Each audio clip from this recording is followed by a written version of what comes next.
भारतीय जनता पार्टीकडून विनीता सागर भोगम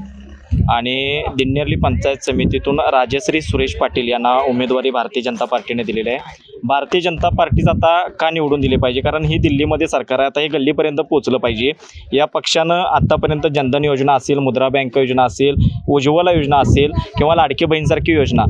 शेतकऱ्यांसाठी पीक विमा योजना, म्हणजे प्रत्येक योजना, मग शेतकरी असेल, महिला असेल, तरुण युवक वर्ग असेल, डिजिटल क्रांती, आज मेक इन इंडिया सारखा प्रकल्प आज भारतीय जनता पार्टी या देशामध्ये राबवतोय आणि याची खरंच गरज आहे। आणि म्हणून हे दिल्लीतलं सरकार आता गल्लीपर्यंत पोहोचवण्यासाठी जिल्हा परिषद मतदारसंघामध्ये भारतीय जनता पार्टीचा भगवाच फडकला पाहिजे। आत्ताचं जे विजन आहे ते भारतीय जनता पार्टीचं इथल्या प्रत्येक तरुण वर्ग, शेतकऱ्यांसाठी किंवा महिलांसाठी चांगल्या पद्धतीनं हे विजन घेऊन हे आज ज्या गिरगावमध्ये आपण उभा आहे त्या गिरगावमध्ये पाण्याचा प्रश्न सगळ्यात मोठा प्रश्न आहे, तो सोडवण्यासाठी ह्या उपाययोजना आणि त्याचं निराकरण करण्यासाठी एक सक्षम नेतृत्व म्हणून विनीता सागर भोगम ह्या उमेदवाराला प्रचंड मताने विजयी करतील। कमल साहेबांसारखं नेतृत्व हे सर्वसामान्य नेतृत्व, ज्या माणसाला अहंकार नाही, गर्व नाही आणि त्यांनी उमेदवारी सुद्धा अशा व्यक्तीला दिलेलं आहे, विनीता सागर भोगम, त्या व्यक्तीला सुद्धा म्हणजे कुठल्याही प्रकारचा अहंकार नाही, गर्व नाही, म्हणजे शेताच्या बांधावरती जाऊन सुद्धा ते प्रचार करतात, मी एसीच्या गाडीत बसते किंवा मी मोठ्या फोर व्हीलरमध्ये बसते,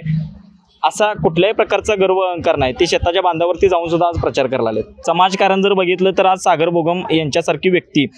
कुठल्याही मोर्चा असू दे, मराठा क्रांती मोर्चाला प्रामाणिकपणानं पाठिंबा देऊन आपल्या गावातून त्या लोकांना जेवण असेल, नाश्ता असेल किंवा तुमच्या कोरोना काळात म्हणजे घरातला पाहुणासुद्धा आपल्याला बघायला येत नव्हता, अशा काळात तो व्यक्ती गावासाठी उभा राहत होता आणि कोरोना काळातसुद्धा त्यांनी चांगल्या पद्धतीनं काम केलेलं आहे आणि अशा माणसाला खरंच निश्चितपणानं लोक निवडून देणार ही म्हणजे इथल्या मतदारांची भावना आहे। तरुणासाठी आता तसं बघायला गेलं तर जे भारतीय जनता पार्टी आज डिजिटल क्रांती असेल किंवा मेक इन इंडिया सारखा प्रकल्प असेल, त्यांना रोजगार मेळावा घेऊन आज बेरोजगारीची समस्या फार मोठ्या प्रमाणात आहे आणि तो बेरोजगार असलेल्या तरुणाला, पदवीधर तरुणाला रोजगार मिळाला पाहिजे ही जी भावना आहे त्या लोकांसाठी, त्या तरुणांसाठी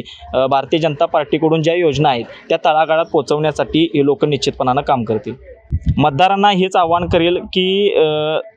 तुम्ही एक सक्षम नेतृत्व म्हणून आणि कठीण प्रसंगात सुद्धा कुठल्याही गट तट पक्ष न बघता, ज्या माणसांना आजपर्यंत आपल्या सगळ्यांसाठी, मग कुणाला कुठली देणगी असू दे, ग्राउंडचा प्रश्न असू दे, कुठलीही स्पर्धा असेल, त्या प्रत्येक गोष्टीसाठी काम करणारा नेतृत्व म्हणजे सागर भोगम यांच्या पत्नीला तुम्ही प्रचंड म्हणजे मताने विजयी करावं ही या ठिकाणी आव्हान करतो।